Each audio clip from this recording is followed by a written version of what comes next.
הנה מה טוב ומנעים, שבת אחים גם יחד. הנה מה טוב ומנעים, שבת אחים גם יחד. הנה מה טוב, שבת אחים גם יחד. הנה מה טוב, שבת אחים גם יחד. הנה מה טוב ומנעים, שבת אחים גם יחד. הנה מה טוב ומנעים, שבת אחים גם יחד. הנה מה טוב ומנעים, שבת אחים גם יחד. הנה מה טוב, הנה מה טוב. ידדה ידדה ידדה. הנה מה טוב, הנה מה טוב. ידדה ידדה ידדה. הנה מה טוב ומנעים, שבת אחים גם יחד. Shabbat shalom. Good Shabbos, good evening. Welcome to Congregation Dor Tamid in our Friday evening Kabbalat Shabbat worship service. It says in our Torah that after the 6 days of creation, God's self even rested. And so we follow that example as we come into these moments of Shabbat, putting aside all the work, all of that which weighs us down, all that we have accomplished and have tried to accomplish during the past week, as we enter into this single day of rest and reflection, this gift that we have each week given to us by God as an opportunity to be with community, to be with one another, both here in the sanctuary and also through our online community. And we welcome you as well as we enter into these holy moments of Shabbat. As we enter into our service this evening, I'd like to ask everyone to just take a moment and please silence or turn off your cell phones or electronic devices as we turn to page 120 to kindle our Sabbath lights. And Shelley, I'd like to invite you to come forward to light our lights tonight.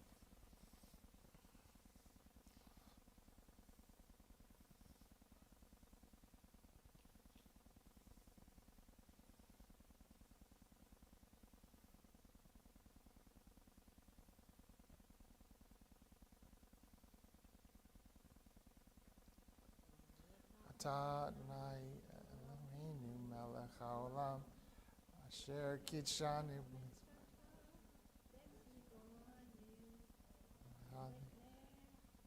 shel Shabbat. Amen. Thanks, Shelley. We now enter into Kabbalat Shabbat as we sing together, opening our voices with joy, our voices with gladness, singing the Psalms, Lechune Ranina, page 130.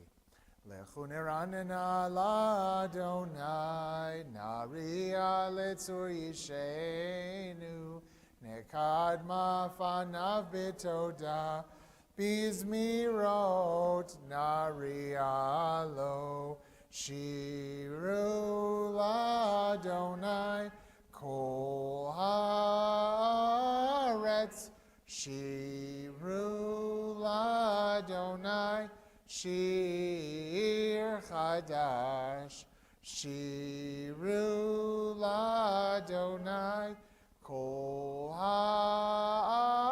haaretz, Shiru l'Adonai, Shir Chadash. Page 136. Mizmor LeDavid, Havu l'Adonai b'nei Elim. Havu l'Adonai kavod va'oz, havu l'Adonai kavod shemo, hishtachavu l'Adonai b'hadrat kodesh. Together, a psalm of David. Ascribe to Adonai, O divine beings. Ascribe to Adonai glory and strength. Ascribe to Adonai the glory of God's name. Bow down to Adonai, majestic in holiness.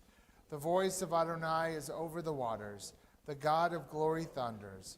Adonai over the mighty waters. The voice of Adonai is power. The voice of Adonai is majesty. The voice of Adonai breaks cedars. Adonai shatters the cedars of Lebanon. God makes Lebanon skip like a calf, Syrian like a young wild ox. Adonai oz le'amo yitain. Adonai yivarech et amo v'shalom. May Adonai grant strength to God's people, and may Adonai bestow on God's people well-being. We turn now in our prayer books to page 142 as we prepare to welcome in the angels of Shabbat, singing together these words of Shalom Aleichem. Shalom Aleichem, Malachei Asharet, Malachei Elyon, Mi Melech, Malachei Amlachim, HaKadosh Baruch Hu. Boachem l'shalom, Malachei Hashalom, Malachei Elyon.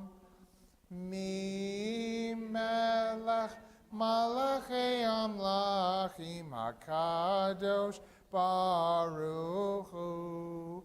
Barchuni l'shalom, Malachei Hashalom, Malachei Elyon. Hi Melech, Malachei Amlachim, HaKadosh Baruch Hu.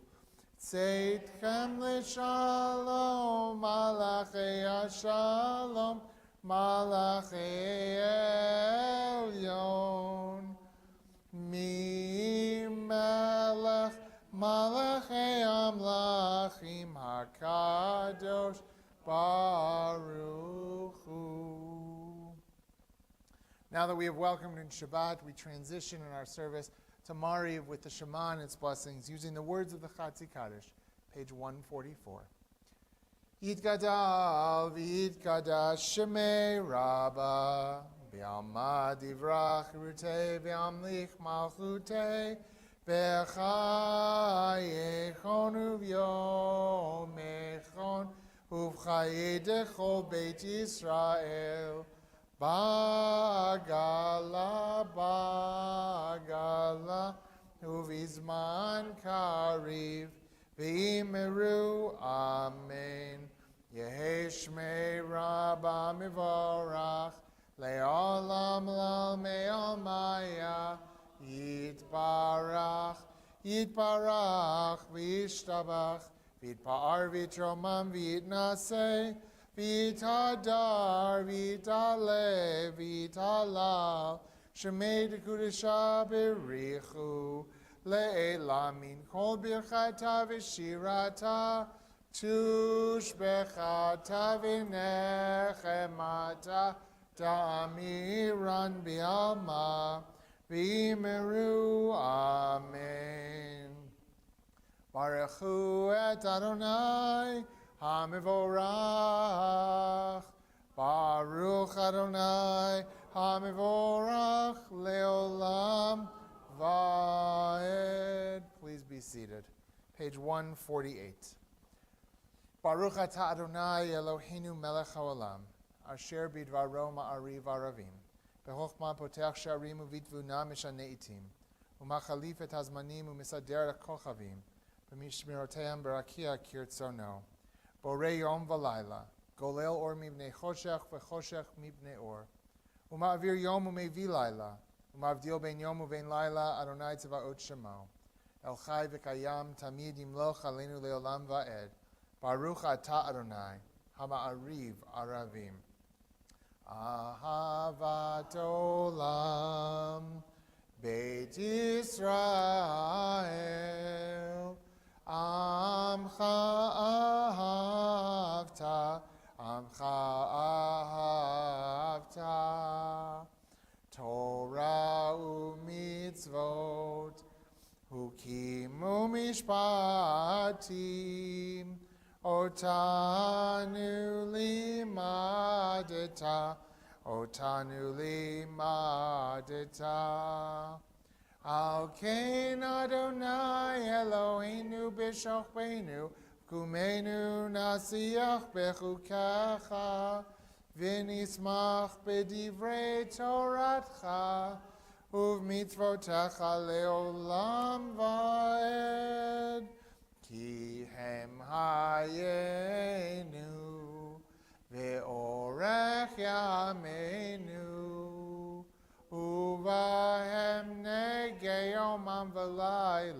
nege yomam v'layla, v'ahavatcha al tasir, mimenu le'olamim, Baruch atah Adonai, Ohev Amo Yisrael. Ohev Amo Yisrael.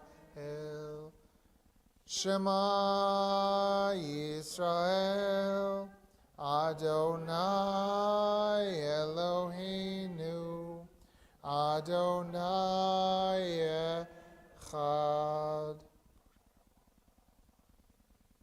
Ve'ahavta et Adonai Elohecha v'chol lebavcha u'v'chol nafshecha u'v'chol me'odecha ve'hayu hadivarim ha'ele asher anochi metzavecha hayom al levavecha v'shinantam levanecha v'dibarta bam b'shivtecha b'veitecha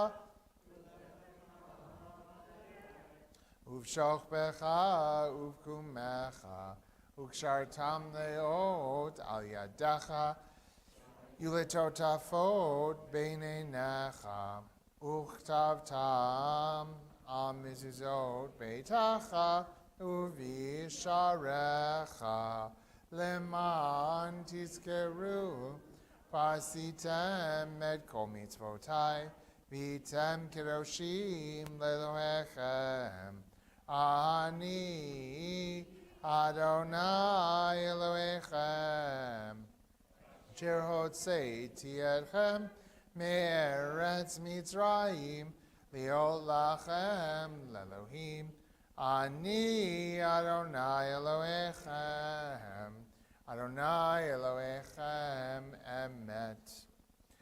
We turn to page 157 as we read responsively. Standing on the parted shores of history, we still believe what we were taught before ever we stood at Sinai's foot.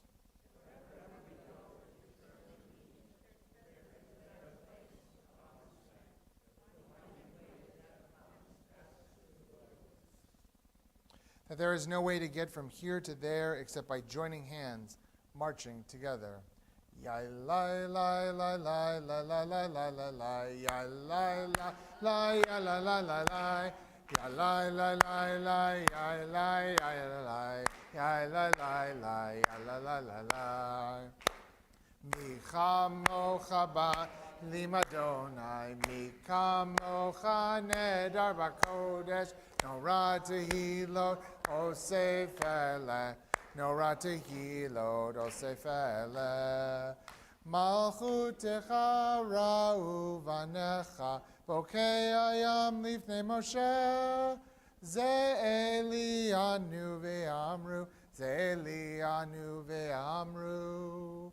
Adonai yimloch le'olam va'ed. Adonai yimloch le'olam va'ed. V'nemar kifad Adonai Yaakov u'galo miyad chazak mimenu. Baruch atah Adonai ga'al Yisrael. Hashkivenu Adonai Eloheinu le'shalom v'hamidenu shomrei nu lechaim. Hashkivenu Adonai Eloheinu le'shalom v'hamidenu shomrei nu lechaim. We turn to page 162 to these words from Torah that remind us that as we keep Shabbat, it will keep us and renew our souls. V'shamru v'nei Yisrael et ha-Shabbat lasot et ha-Shabbat lidorotam berit olam. V'shamru v'nei Yisrael et ha-Shabbat lasot et ha-Shabbat lidorotam berit olam.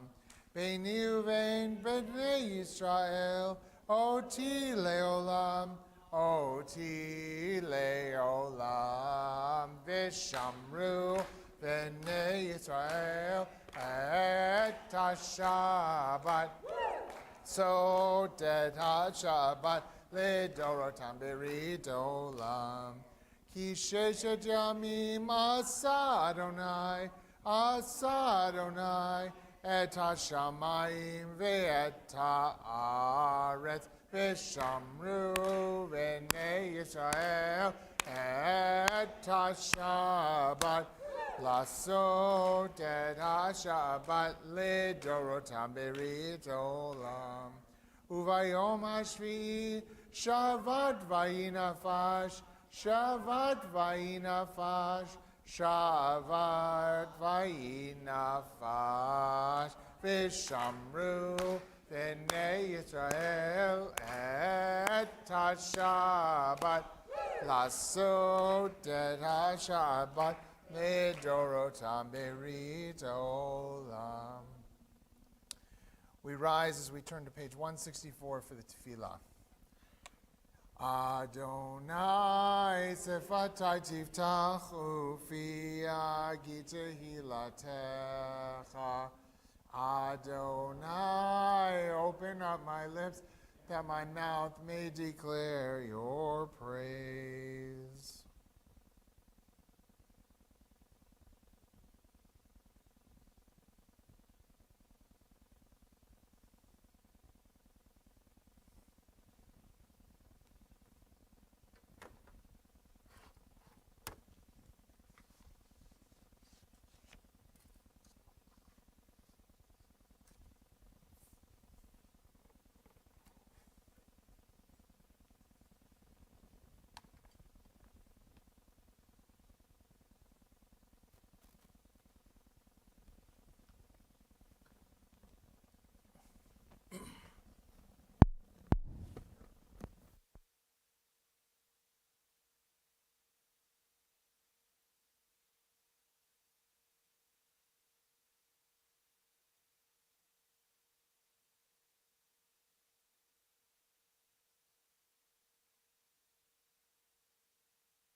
Ose shalom bimromav, hu ya'aseh shalom aleinu, ve'al kol Yisrael, ve'imru, imru, amen.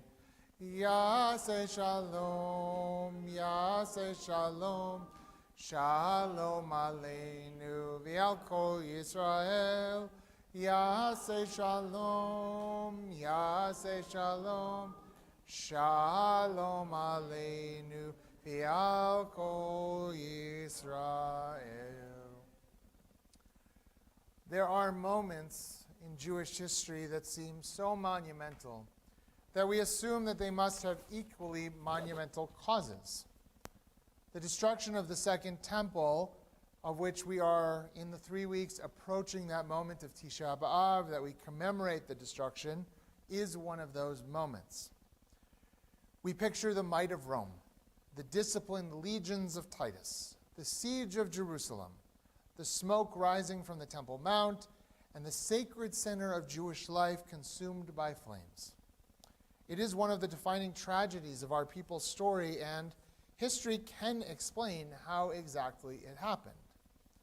The rabbis, however, were not satisfied with history alone, and they wanted to understand something deeper. Rome may have destroyed the temple, but why were we so vulnerable in the first place? What had gone wrong within the Jewish people that allowed such devastation to unfold? The answer they offer is startling. They don't begin with emperors or armies or politics. Instead, they tell the story of a dinner party. Now, it's such an ordinary setting that it almost feels out of place. Jerusalem is alive with pilgrims, merchants, priests, and scholars. The temple still stands, its daily sacrifices continuing as they had for generations. somewhere in the city, a wealthy and respected, unnamed man is preparing a lavish banquet. We aren't told the occasion. Perhaps it's a wedding, perhaps a business celebration. But whatever the reason, it's clearly an important event because the city's most influential people are in attendance. The tables are beautifully arranged.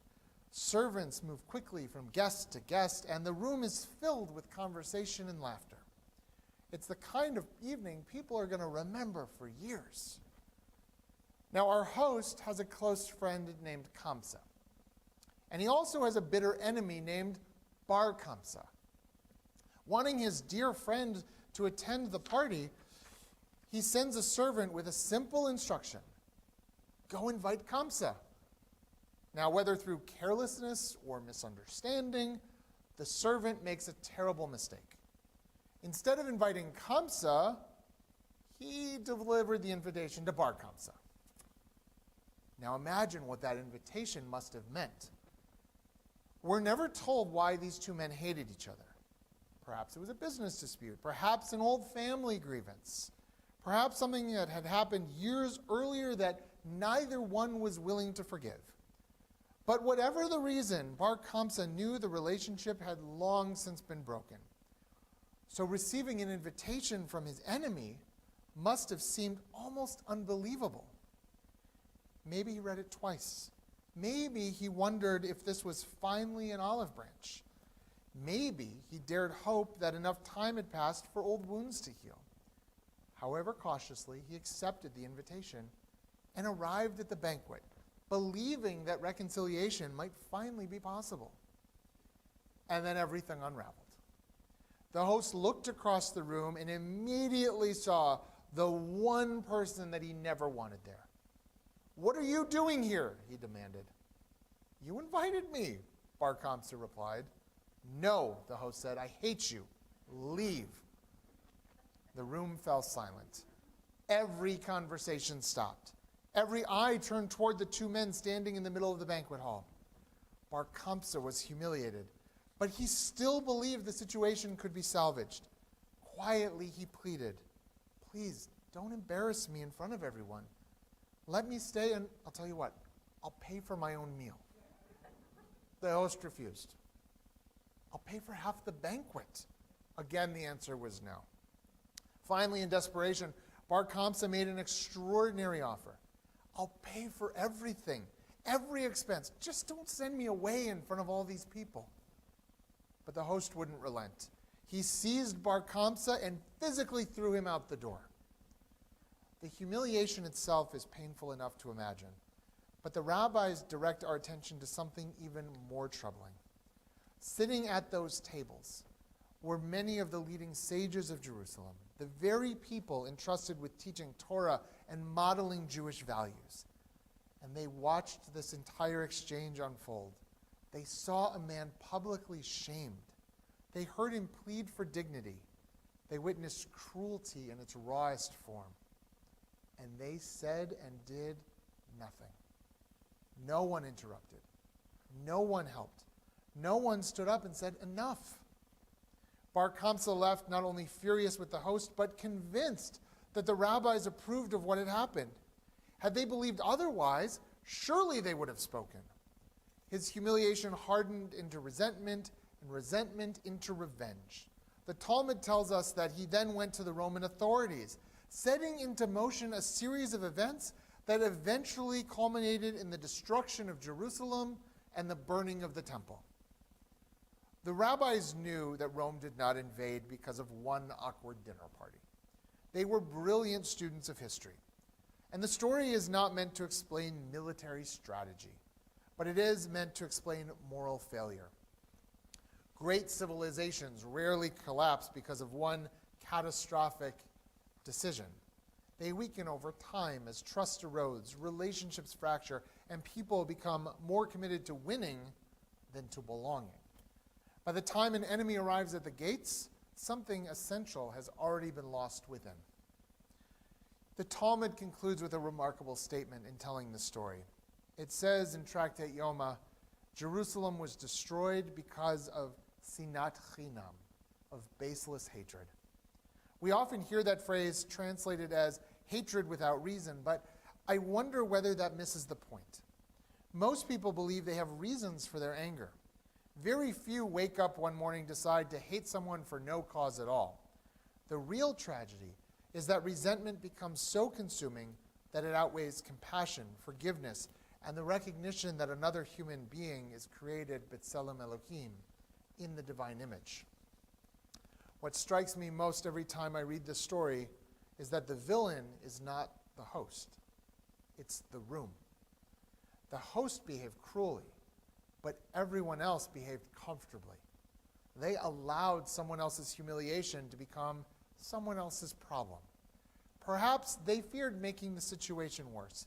Perhaps they didn't want to embarrass their host. Perhaps they simply convinced themselves, it's not my place to intervene. How often do we do the same? We live in a world where public humiliation has become entertainment. Social media has made it astonishingly easy to ridicule, dismiss, or shame another person from behind a screen or a screen name hiding your even very identity. Political disagreements become personal vendettas. Families stop speaking to each other